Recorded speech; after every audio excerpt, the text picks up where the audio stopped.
Hii ni mbegu ya mihogo kama unavyojionea. Naichukua hii mbegu ya mihogo,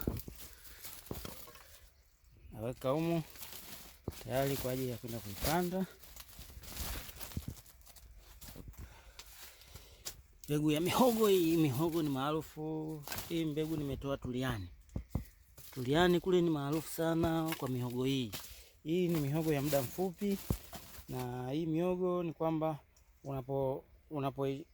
unapoilima inachukua miezi 6.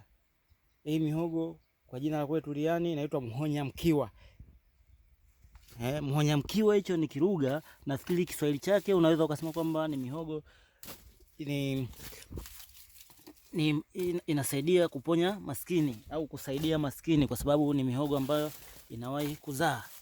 Kwa hiyo ndani ya miezi 6 nafikiri itakuwa tayari kwa ajili ya chakula.